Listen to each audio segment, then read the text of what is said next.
Turi Kanombe ku Gasaraba tubazana inzu irimo iragurishwa ifite n'umuryango w'ubucuruzi. Kanakira mugenzi wanjye ababwire mu nshamake ibigize ino nzu. Iyi nzu igizwe n'ibyumba 4, kimwe hasi 3 hejuru, salo yo hasi niyo hejuru, ikagiramo parking yajyamo imodoka 3. Ni inzu irimo iragurishwa ku giciro cya $280,000.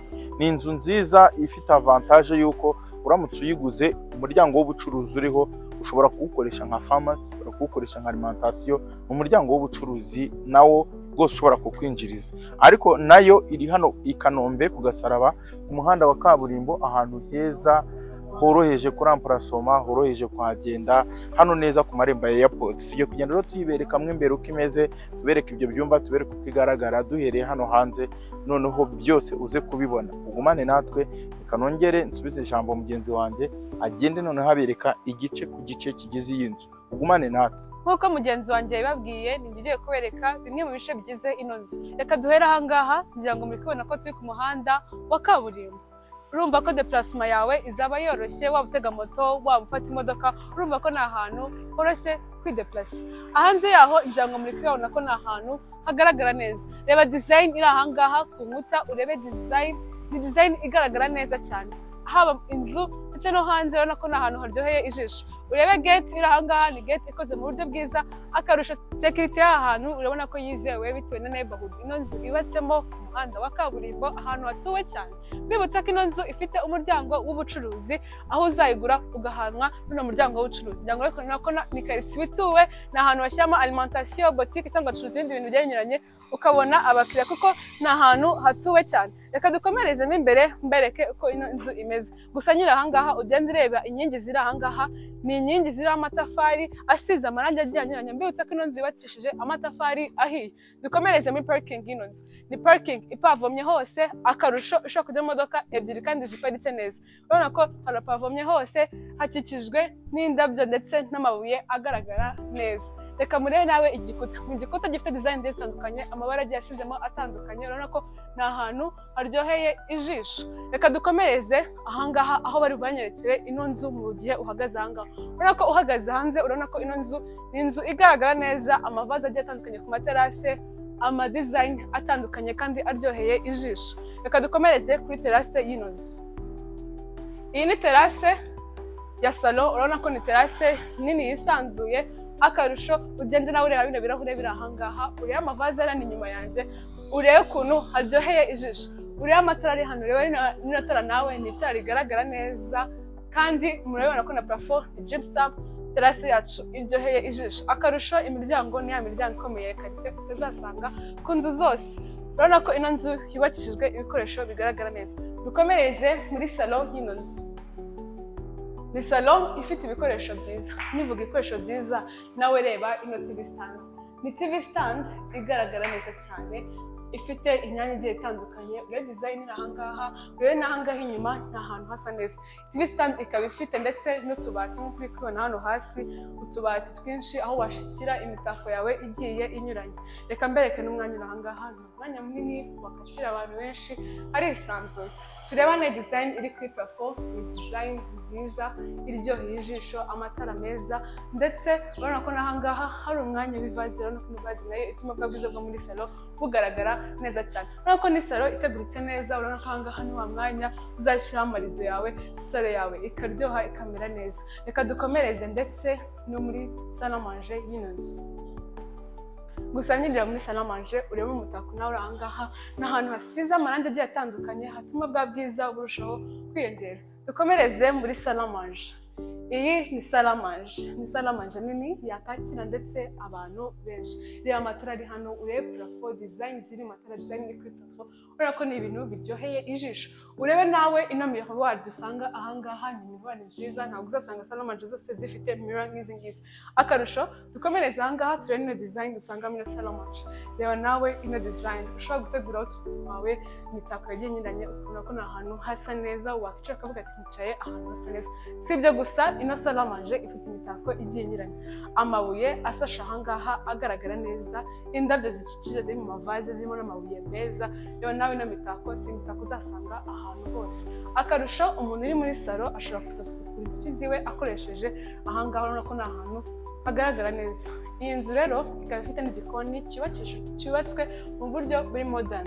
Reba nawe igikoni, ni igikoni gifite utubati tugaragara neza, ni igikoni cyisanzuye kuva hejuru ahangaha hose ukarinda ugera hirya aha. Urabona ko ni utubati dusize amarangi meza agiye anyuranye, ni ahantu hasa neza. Abandi mukunda agahiye ntabwo babibagiye, kuko urabona ko ahangaha ni wa mwanya ushyiramo amawayini ndetse n'izindi nzoga z'ubundi bwoko hagategurika neza. Ntabwo ari ibyo gusa ko hari n'umwanya wa, kuko akarusho mu gihe uzaba utetse ntabwo umuhumuro w'ibiryo uzagera mu nzu, kuko babateguriye wa mwanya usohora umwuka mu gihe utetse. Ukaza no kuhasanga umwanya wa firigo. Urabona ko ni ahantu hanini kandi hisanzuye, amakaro arimo ntagahebuza. Ano matara yose navuga ko mubona ko ni ibintu biryoheye ijisho. Ukaza no kuhasanga umwanya wo kogerezamo ibyombo. Urabona ko ni umwanya nawo munini kandi bisanzuye. Akarusho ibikoresho bimwe aha ngaha ni ibikoresho bya karite. Reka dukomerezanye mu gikari cy'inzu twibane nawe uko ameze. Tuvuye muri salle à manger turaza mu gikari. Ni igikari gifite umucyo nk'uko nawe uri kubyibonera, ni amarangi asize aha ngaha, ni ahantu hasa neza. Ureba amatara ari hano, ni amatara meza, ahantu ndetse hubatswe mu buryo bugezweho nk'uko nawe uri kuza kubyibonera. Mu gikari rero turahasanga umwanya wo kwanikiraho munini wisanzuye, aho kumesera. Ndabona ko ni igikari kinini. Akarusho tukaza no kuhasanga annexe yo hanze. Tumaze kurebana rero salle à manger, igikari ndetse tukanareba na parking nini ishobora kujyamo imodoka ebyiri. Iyi nzu mwabonye ko ifite design zigiye zinyuranye. Tugiye kurebana ibyumba by'inzu. Mbibutsa ko ari ibyumba 4, douche na toilette nabyo 4. Reka duhere ku cyumba cyo hasi turebane uko kimeze. Akarusho iki ni cya cyumba dukunze kwita icyumba cy'umushyitsi, aho turuze kuhasanga douche na toilette umuntu uri muri salo ashobora kuza akoresha atanyuze muri cya cyumba cy'umushyitsi. Iyi ni douche na toilette jya hasi. Urabona ko ni douche na toilette isanzuye, irimo shawa nziza ikomeye, amakaro agiye anyuranye atuma ya design ikomeza kubera ijisho. Muri ino miryango igize ino nzu, urabona ko ni ya miryango ikomeye, akarusho inagaragara neza cyane. Reka turebane cya cyumba dukunze kwita icy'umushyitsi. Turi kugenda mu cyumba cy'umushyitsi, reba nawe utu tubati. Urabona ko ni ahantu heza ushobora gutegura amavuta yawe, makeup kits zawe or anything else. Urabona ko ni ahantu hasa neza. Reka dukomereze kuri garde-robe ko reka turi kuvugaho.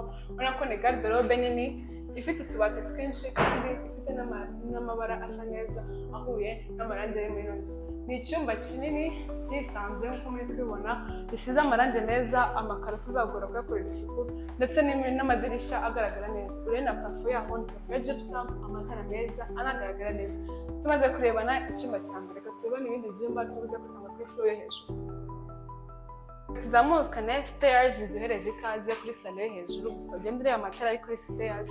Akarusho urebe n'amatara ari hejuru, ni amatara meza agaragara neza cyane. Tugeze kuri salo yo hejuru. Ni salo nayo igaragara neza ko ifite design zigiye zinyuranye. Reba nawe ubwiza buri aha. Reba ino design iri kuri ino TV stand. Urebe ukuntu ari ahantu hateguritse neza cyane. Buriya amatara ari hejuru ni amatara agaragara neza cyane. Akarusho ino salo ifite na balcon. Ni balcon ifite amavaze meza akwemerera kureba na ya view ya Kanombe. Urabona ko ni ahantu hasa neza. Urebe nawe ino neighborhood ino nzu yubatsemo, urabona ko ari neighborhood nziza kandi ni ahantu hatuwe. Mbibutsa ko umuryango w'ubucuruzi bwawe uramutse uhakoreye ntabwo uzahomba, kuko ni ahantu hatuwe cyane. Reka turebane ibyumba bindi dusanga aha hejuru uko ari bitatu duhereye kuri iki ngiki. Mbibutsa ko ibi byumba bibiri bihuze kuri douche na toilette imwe. Iki ni icyumba cya mbere dusanga kuri floor hejuru. Ni icyumba kinini cyisanzuye. Akarusho buri cyumba gifite garde-robe nk'uko mwakomeje kwibona. Amakaro arimo ni amakaro meza, amarangi asizemo ni amarangi agaragara neza. Garde-robe nini nazo zigaragara neza. Mbere ko turebana douche na toilette, reka tugende turebane na balcon iki cyumba gikoresha. Ni balcon nini yisanzuye, ariko mugende muri amatara ari hano hantu. Urebe plafond, reba nawe ino vaze. Akarusho urebe n'indabyo zirimo. Urabona ko ni ahantu hisanzuye kuva hose ugakomereza ahangaha. Balcon iracyakomeje. Urabona ko ni ahantu hanini hisanzuye, aho ukomeza kureba ya view yawe nk'uko nabibabwiye, ukomeza kureba ya quartier ni ahantu hatuwe ku muhanda wa kaburimbo nk'uko mwakomeje kubireba. Tugeze ku cyumba cya kabiri gisanzwe kuri no floor hejuru, mwamaze kumenyera. Garderobe ni nziza, zifite utubati tugiye tunyuranye, ni ahantu hanini kandi hisanzuye. Garderobe murabona ko ni garderobe igaragara neza, uriho amatara hano hejuru, urebe parafo ya gypsum, ni ahantu hasa neza kandi hisanzuye. Akarusho na kino cyumba kikaba gifite balcon yaho, aho ushaka kubyuka ukaza ukicara kuri balcon ugafata umuyaga. Urabona ko ni ahantu naho hanini kandi hisanzuye. Reka turebane ibi byumba bibiri, douche na toilette bihuriyeho.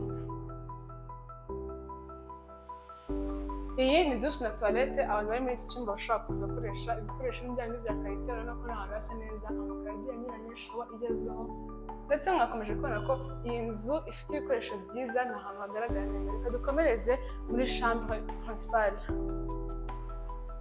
Iyi ni chambre principale. Ni chambre principale nini yisanzuye. Ukinjira ahangaha utujya mu rwambariro cyangwa se dressing room mu ndimi z'amahanga. Urabona ko ni wardrobe nini cyane ushobora gushyiramo ibikoresho byawe. Urabona ko ahangaha ni etajeri ushobora gushyiramo inkweto zawe. Urabona ko ni ahantu hanini kandi hisanzuye. Turi ahangaha hari abantu bakunda kuvuga ngo chambre principale umukozi ashobora gukora amasuku ariko akinjira mu cyumba. Oya, inzu ni umwihariko kuko douche na toilette umukozi yakora amasuku atiriwe agera mu cyumba cyawe. Reba nawe ukuntu na douche na toilette ari nini. Ni ahantu hanini, amakaro agiye anyuranye, shawa nziza, ibikoresho bikomeye, toilette zikomeye. Urabona ko ni ahantu hasa neza, hanaryoheye, ndetse ijisho nawe rimeze nk'aho ahantu hasa neza. Reka dukomereze muri chambre principale. Ni chambre principale nini cyane, nimvuga cyane nawe urazakomeza kubyirebera. Reba nawe urara muri kino cyumba hamwe n'umukunzi wawe cyangwa se nawe wicaramo wenyine. Urabona ko ni ahantu heza hanini hisanzuye. Reba design iri ahangaha, ushobora gushyiraho televiziyo yawe mu gihe uryamye, ukaba wabasha gushyira televiziyo yawe ukareba ubiryamiye uri kuruhuka. Inafite design igaragara neza nk'uko nawe ukomeje kubyibonera. Reba nawe icyumba cyawe kiri ahangaha, igitanda cyawe kiri ahangaha, ukikijwe n'ano matara asa neza kandi agaragara neza. Akarusho ure design iri hejuru, amatara meza, parafo gypsum. Akarusho garderobe nini, nimvuga nini cyane wumve nini. Reba ino garderobe nawe, ni garderobe nini ifite umwanya w'utubati tugiye dutandukanye. Akarusho aba mu bakunda kwitera makeup, abantu bose turabizi ko dukunda kwireba, ukureba imyambaro yawe uko imeze. Ushobora kubyuka ukitegura, wamara kwitegura ukireba. Urabona ko ni ahantu hagaragara neza. Ushobora no gushyira intebe mu gihe uri kwitera makeup cyangwa se urimo witegura. Chambre principale rero ikaba ifite na balcon.